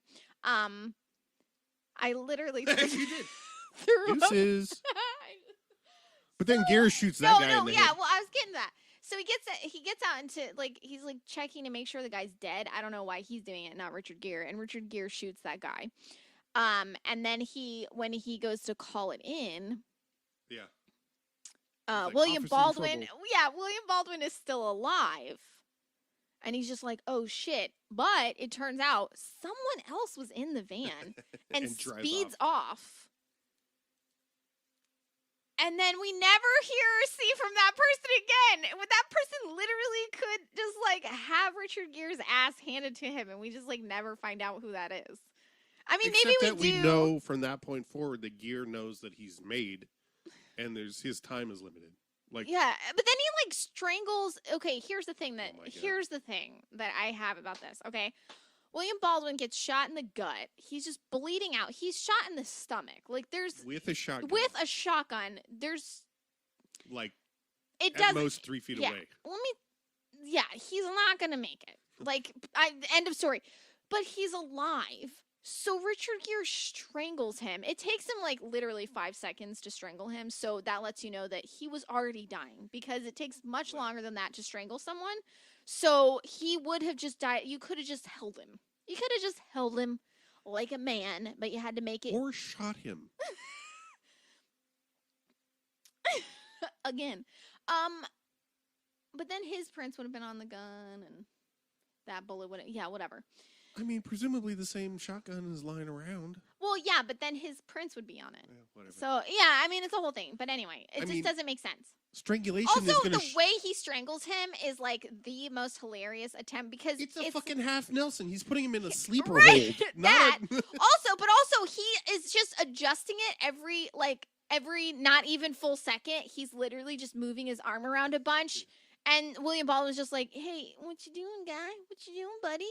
And then he's just like, shush. And then he's magically dead. And as the ambulance is pulling up, and he's literally got William Baldwin in a half Nelson, and then the EMT jumps out of the van and open mouth French kisses Richard Gere almost, because the theme of this is how close can men's mouths get to each other. He literally puts his face as close to Richard Gere's as my face is to this microphone. And in the other EMT, and I know that listening to this podcast, you know exactly the distance. You can see, right? You can hear. You can hear the distance. I'm up on it. But it's literally so close, and he's just, like, looking at him. He doesn't say anything like, okay, buddy, you need to, like, let us do our job. He literally is just like, hey, can I tell you some shark facts? Into your mouth?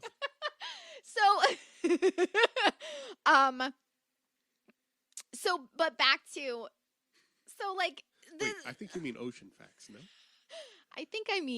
I just want to tell you things into your mouth. Okay. So what's that Boys for Now song? Oh, fuck. Let me whisper in your eye. Sorry. No, that's... Don't think, don't speak. Hey, girl. Shush. Shush. Open your eyes. So anyway, so back to Andy Garcia doesn't actually shoot Richard Gere in this drunken fugue that he's in or whatever. Oh, yeah. He comes to. He goes home the next morning, starts packing up his shit. And in the tiniest duffel bag ever, by the way. He doesn't own many things. He just has a couple pairs of pants and some condoms.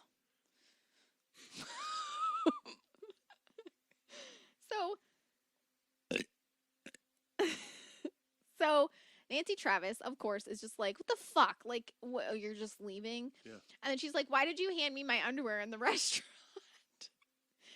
And he's like, and then they just start, like, fighting, which, of course, you know, that's, like, normal. You'd be like, because that happened. Also, I'm sorry, if you openly just slapped me in a restaurant, after you did everything else that he did leading up to that, I'd just be like, hey, that duffel bag doesn't look big enough for all your shit.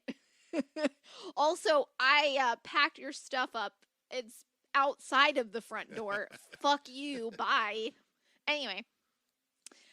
So she's just like, you know, like, you're not allowed to leave. And they start, like, it kind of comes out that, like, he kind of communicates something to her that, like, he thought she was fucking that guy. And she's like, yeah, no, I don't know. It was really weird. He was telling me all this shit, saying that, like, you're in over your head. And I was, like, really freaked out. And he's like, why did you tell me that you didn't have lunch with anyone? And she was like, I was scared. I was fucking scared. Right. Which I'm like, yeah, all of this is real. And he's like, I thought you were cheating on me. And then they start kissing. And he's like, if you, and then he says, he's like, if you ever cheat on me, I'll kill you. Yep. He says it multiple times. And he just looks at her and he's like, I'll kill you. And then it's this, like, romantic music plays. And I'm like, And then they're, like, on the floor doing it. You know, yeah. right? Like then they just, start, I'm like, first of all, I said this at the time. I said, I fast forward through the kissing in pornos. I don't want to see it this now. Right. That's what I said at the time. I was like, this is horrible. I don't want to see this kissing. This is uncomfortable for me.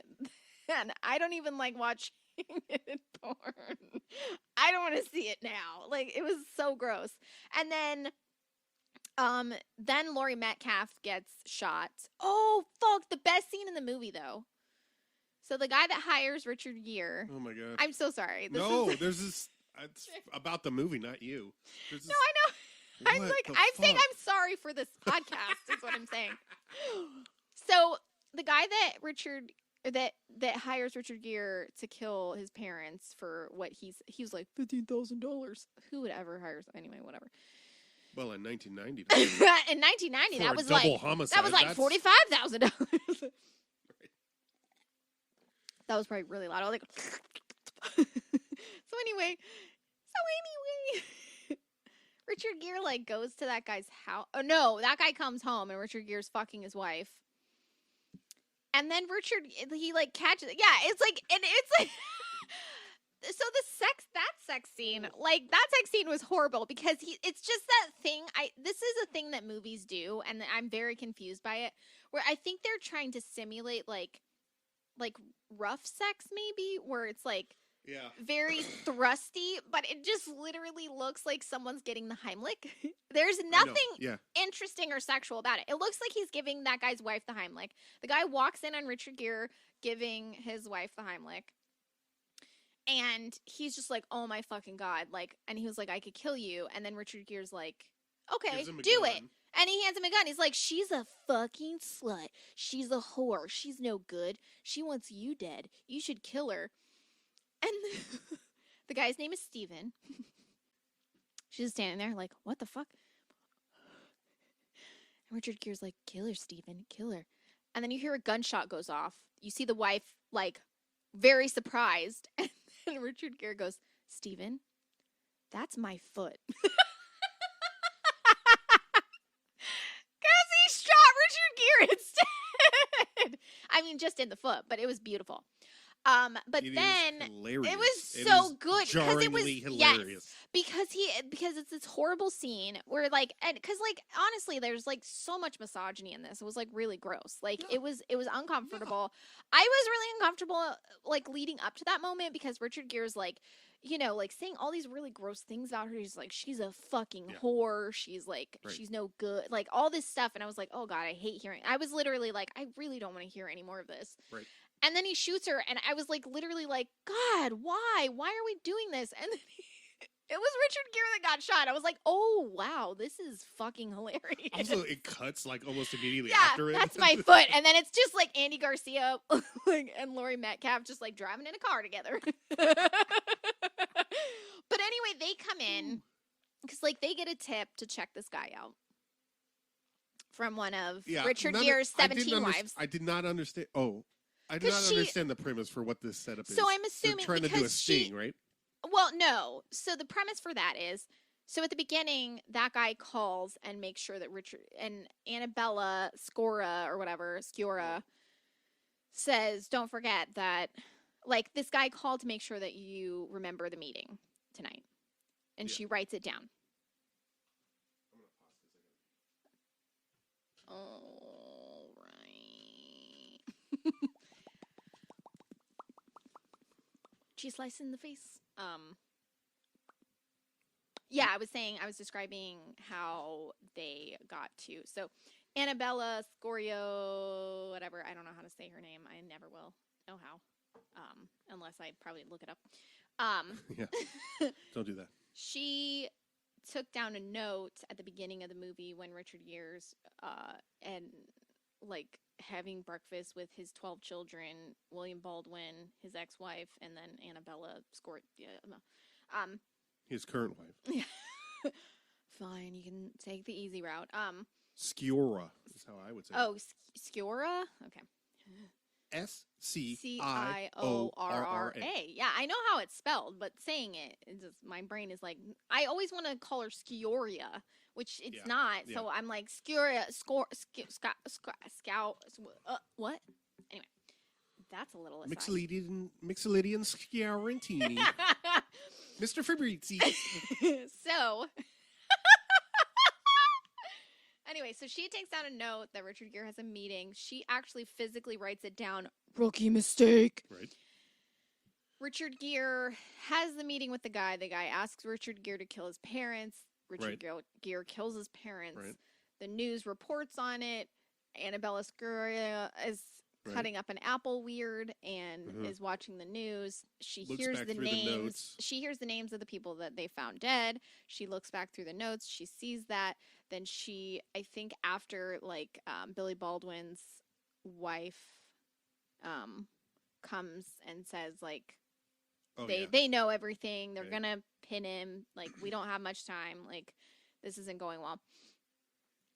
I think that freaks her out. So then she goes to internal affairs and she's like, I got some stuff for you. But doesn't tell them about that. Okay. She's like, I have stuff about money. And they're like, yeah, that doesn't mean shit to us. Right. What else do you have? And she's like, nothing. Bye. And then Andy Garcia basically accosts her and calls. Tell us more. You know more. She's like, you're a son of a bitch. And he's like, I am a son of a bitch. And I was like, okay, that's not scary. But anyway, he's like, you're gonna get, he's like, you're you know what happens in jail? Which I was like, ew. And then he's like, they take your kids away in jail. And I was like, wait. You all go to jail together and then they separate you. Yeah, I was like, what? So he's like, because she's pregnant or whatever. And he's like, they're gonna take your baby. And, like, you're going to go to jail. But I'm like, what's she going to go to jail for? You know, I mean, I know Not telling him enough? Right. I'm like, what? I'm like, if she doesn't know any information, I don't know. It's just confusing. So then from there, that's when, like, the scene after that is Richard Gere fucking the dude's wife. Yeah. And then Andy Garcia and Laurie Metcalf come in and find their bodies of the guy and his wife that Richard Gere's killed. Oh, that guy's So those are happening. Yeah. So those are happening side by side. Like, those things are happening. Like, that's like, so Annabella, like, Richard Gere's wife meets, I gave up. Richard Gere's wife is meeting with internal affairs. At the same time, Richard Gere is at the house fucking the dude's wife. So those scenes are happening side by side. Great. So that's what makes Andy Garcia and Laurie Metcalf go to that guy's house, because she gives them his name. Yeah, that's not the part I was referring to. Oh, well, it's a bust. That's where they're... Yeah, no, I'm talking about the part, the whole sequence. Yeah, I have no idea. That scene, I don't know why it was in. There's like a whole scene in the middle where they're like trying to bust someone. And I don't even, like, Michael Beach is there. Michael Beach gets shot. The SWAT is there just shooting everyone. First of all, but it doesn't make any sense. Yeah, I don't understand it. I'm not going to go into it because I purposely didn't talk about it because I don't understand it and I couldn't describe it because it's just like a lot of gunfire and a lot of people getting killed. There's some amazing parts of it, though. It's great. But I don't even know how to describe it. Anyway, so they go to the guy's house. There's a lot of shouting in Spanish. Oh, yeah. That's another scene, though. They go to the guy's house. What? That's That's not the part I'm talking about. I know, but that's not the part I said they go to the guy's house, and you said there's a lot of shouting in Spanish. I was still talking about the other. I know, but I was clarifying that what you're speaking of is a different thing. Okay. That's what I'm saying. Like we're talking about two different things now. Okay. They go to the guy's house, and Richard Gere like has just killed like the dude and his wife because he just kills everyone. He kills everyone, and like no one seems to be able to catch him. I mean, I know. Again, accurate for cops, I guess, but also Good like job, Internal Affairs but also Department. like what? Yeah. So Richard Gere ends up shooting Laurie Metcalf. The rest of the movie doesn't need to exist, even honestly, because That's true. you know. But Laurie Metcalf as a gunshot victim, best acting I've ever seen. I have never seen someone. I 100%. believed that she got shot. She's like writhing and like not making much sense. She's freaked out. She's apologizing. Yes, she's like, I'm sorry. And he's like, hey, you're gonna be fine. And she's like, how bad is it? Like, am I gonna make it? And he's like, it looks like it's a clean shot. Like, you look okay. And she's literally like her legs are like, oh my God. Like in the air. Yes, like she's like literally. Her legs are never on the ground this whole scene. She's like, it is, but it's, that sounds like comical, but it like literally, I'm like, not. Have you been shot before, Laurie Metcalf? Because you did a great performance of it. Like, I legitimately was like, whoa. I was floored by this. I was like, yeah. I literally was like, give the fucking Oscar to Laurie Metcalf. What the fuck? Also, like, Laurie Metcalf does not get enough, like, credit, man. I mean, I know that she's someone, I think she prefers the stage to film and stuff in like that. 3 movies. I know, but like, oh my God, like she just does so fucking well. She's so fucking good. At least she gets more screen time in this than Uncle Buck. I know. Oh man, and like just that's her whole character in Uncle Buck is unfortunate. And like anything that would make her character make sense in Uncle Buck got cut. Yeah. So. Laurie Metcalf, this movie, terrible. The only redeemable scene is Steven, that's my foot. Yeah. And Laurie Metcalf acting in all the scenes that she was acting in. That was pretty much it. Everything else was pretty. I always hate these scenes, but the scene where it's her in the ambulance with Andy Garcia, also really great. Yeah, it was pretty moving. She's just like, yeah. It was, and here's the thing, though. I mean, it's not as good as the scene with Billy Baldwin and Kurt Russell in No one cried blood, so I wasn't too turned on. But wow. But I do want to say I think I think they did a really good job because like they are basically just meeting and like forming their friendship and their working relationship, and I feel like you're seeing them actually develop a relationship, and that's like a like secondary plot that is real. Like she calls him and like after they're in like a gunfight or whatever. Oh yeah. She calls him and she's like, "Hey, what's up? Just want to call." And he's like, "Thanks for calling." Okay, how you doing? She's like, "Fine." You know, but the really way the way that they banter and like but in the it's ambulance, all her. Yeah, well, the yeah, only of reason course. it works is because and like in the ambulance, she's like, he's like trying to make jokes, and she's like, "Okay, it's not really working for me. Can you just hold my hand?"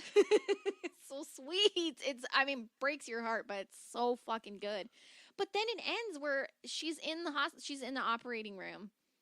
Like basically the movie, like you don't know if she's because they're like he asked. Is she a fighter? He says, "Is she gonna make it?" And the doctor says, "Is she a fighter?" And he says, "Yeah, she's a fighter." And he's like, "Well, that's the best we got." That's it. And so that's who knows if Laurie Metcalf made it or not. I mean, like obviously, like they didn't give a shit. Well, better than knowing for sure. Yeah, I guess. Or but like Jesus Christ. But yeah, like after that, then there's like Richard Gere just like comes to Andy Garcia's place and like tries to get his wife to take his shoes off. Tries to refrigerate her. Yeah. And then they Nancy just Travis. shoot Richard Gere a bunch of times and then literally the credits roll. Like literally He shoots Richard Gere, and then like the credits start rolling. Oh, do you remember that? I can't remember what it was, but there's that scene where everyone freezes suddenly, and it really looks like a freeze frame. That's the ambulance. And the ambulance. That's the ambulance. Whoa. That's the scene at old Willie Baldwin's where he gets shot and they come. It is. Yeah, they like.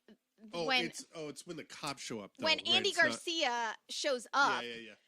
everyone's like moving around, and Andy Garcia walks up and like checks his pulse. Yeah. I mean, I don't know if that's actually what he's supposed to be doing, but he reaches his hands down where his neck is. He also feels his ear. There's something, yeah, it's very confusing. But everybody pauses, and it literally, I was like, wait, is this a freeze frame? Yeah. I literally couldn't tell. But then Andy Garcia moves, and then everybody else starts moving again. It is wild. It is wild. It is wild. It is wild. It's magical. There's also a scene where, like, Richard Gere, and I don't think you saw this. I think you were, like, looking, like, writing a note or, like, looking at your phone or something. Richard Gere, in one part, they're having, like, a tea party with one of Richard Gere's 400 children. And... right. Billy William Baldwin is talking about basically like, hey, it's cool that like Internal Affairs is offering me a deal to turn you in, and literally no one else is offering me any. This is why William Baldwin gets killed, because he's like, I'm gonna get arrested and I'm gonna get caught and I'm gonna go to jail for all of you, and no one's helping me and no one's offering me anything and no one's doing anything for me. Like, the second I got caught, basically, I'm thrown out, and they're offering me a deal. Why wouldn't I take it? Right. Which I'm like, first of all, don't tell that to the person you'd be turning in. Correct. I know he's trying to say it to get leverage, like, you need to be helping me because but no. Hey, murderer friend. Right. Richard Gere rips open his shirt. And Whose shirt? Oh, shirt. Willie Baldwin. Okay. He rips open Willie Baldwin's shirt. And just starts feeling him up. And he's like, you wearing a wire? I'm like, I'm pretty sure you could, like, what? You don't need to, like, put your hands on his body. And he's just like, no. It's under his titty. Hidden. He literally reaches his hand, like, and feels his back and shit. Like, gets his pecs and then, like, reaches around. I'm like, what is this movie? Like, there's so many, like, and I'm not saying, like, obviously, like, if men, like, touch each other or kiss or get close, like, that's always fine. Like, I don't care. And, like, I don't think it's, like... Why are you being so homophobic? Also, I don't think it's, like, inherently, like, queer for, like, two men to, like, hold hands. I don't think it's weird or whatever. But it's that weird thing when, like, two men are, like, their mouths are extremely close to one another, and then they get into a fist fight, and you're like, wait, what? Why? Yeah, it's that flavor of hyper toxic masculinity where it's like, I'm a man. I can get close to you, but then I'm going to have to kick you in the dick. You know? And you're like, what's going on? Yeah. In a non-sexy fetish way. Right.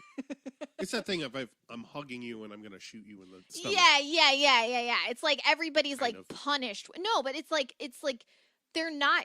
That's what I'm saying though. The closeness is never done in a way that's like, it doesn't make sense. Like the ambulance guy getting really close to Richard Gere's face while he's like half Nelsoning Willie Baldwin. I'm like, why? What? That doesn't make sense to anybody's. What? And then him getting all up in, Baldwin's face after he just slapped him for 20 minutes. I'm like, what? Why? I don't understand. Oh, it's weird. It's that weird thing of like, men, you can kiss. Because it's just kiss. Yeah. It's okay. It's not gay to kiss another guy. I've done it before. Hey, I've done it before. I mean, wait. Hold on. I am gay, so that's all I have to say. Laurie Metcalf, 10 out of 10. Always. Yeah, love her. She's so hot in this too. I think she's so fucking hot in this. I mean, she's like hot in everything, but like, Oh, she was I just love that she's had like the same wardrobe no matter what she's been in or on for like 30 years. She's always wearing some kind of like corduroy floral print vest and everything. Mm-hmm. And the same haircut too. Yeah. She and I have basically the same haircut in this movie as well. She always has that haircut.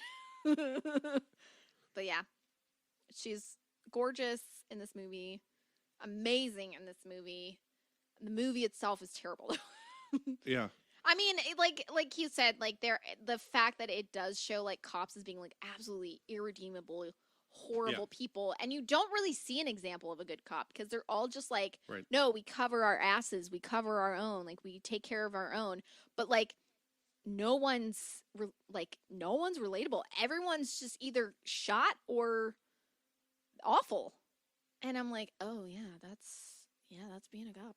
So like it's a terrible movie, but also it's like. Oh. Yeah. If it weren't Laurie Metcalf, I honestly wouldn't give a shit. Yeah, that's fair. Because everyone is awful, and you wouldn't. Mm-hmm. I mean, that's one of my biggest. Oh yeah. Deal breakers for me is like I have to care about somebody in this. You know, like yeah. And for whatever reason, like that's. Doesn't happen very much anymore. I know. There's so much TV and movies where it's just like everyone's awful to each other. Yeah. 6 Feet Under. I was gonna say calling out 6 Feet Under. I want to briefly. I mean, I know I said Michael Keaton's name. That's all I've really said about him in this podcast. But I want to put it out there that when this movie started, I said, "Oh, is this a prequel to Desperate Measures?" As always. Plug in that movie. That's a movie to watch. It's a terrible movie, but I love. It's hilarious. It makes no sense, and it's a little easier on the soul than this movie. Yeah, it's not a good movie. Andy Garcia still plays a horrible at his job cop. Stupid. He's just doing stupid shit. So good. Yeah, Michael Keaton. He should be in everything, honestly. Yeah. I want to see a movie with Michael Keaton and Laurie Metcalf. I don't think I'd be able to handle that movie. Can you handle it? I would not be able to. I'd be like, turn it off 5 minutes into it. I'd be like, oh, I gotta pause. Richard Jenkins is hanging out. Oh, man, I'd lose it. Lily Taylor. Speaking of 6 Feet Under. Oh.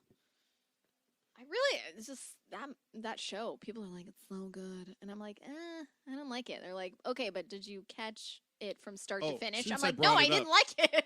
Since I brought it up, I was on this flight once from, I want to say Seattle to LA, or vice versa. I don't remember which way it was going. Yeah. What was happening? At the time, it was an era when I was newly excited about wearing neckties and shit. Yeah. So I was wearing a necktie on this flight. Aww. I was also reading about Norse mythology. Ooh. Mm-hmm. And the only other thing I can remember happening during the flight is there was like a baby sitting in front of me that I was making faces at to try to get the laugh. When I got off the flight, someone passed me and handed me a note. And it said, by this point, it said, open when home or something like that.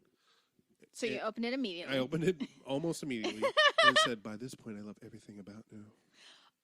That person turned out to be the artist. I don't know if you remember 6 Feet Under when Claire steals the idea from her friend or whatever, where it's like the portraits of a bunch of different portraits torn up and then glued together. Mm-hmm. That person whose actual art that was. Oh, that's awesome. Aw, that is fun. Aw, open when home. And then later I must have been flying to LA because when I got back to the Northwest, and I talked to my mom, she was like, I found a note here. Aw. He said, send it to me. And then she told me, she's like, about once a year, your dad would get hit on by another man. Like, that is the most tolerant thing I've ever heard my mom say. He About said, the- okay, about runs the in the gays. family then? I don't know. There you go. About once a year. Yeah, that's how she. I'm like that he told you about or that you witnessed. Shit. Oh. I'm from now on. I mean, not that this is true, but I'm gonna assume that your dad was gay and just like had an affair with Probably. a different man Why every not? year. Maybe even with your dad. Aw, that'd be sweet. You made a sad face. They can't get pregnant. Wouldn't make us related. How guy get pregnant? Okay, we'll see you later. Okay, this has been fun. Woo-woo. Eternal Affairs, 1990. Don't Terrible watch it. movie.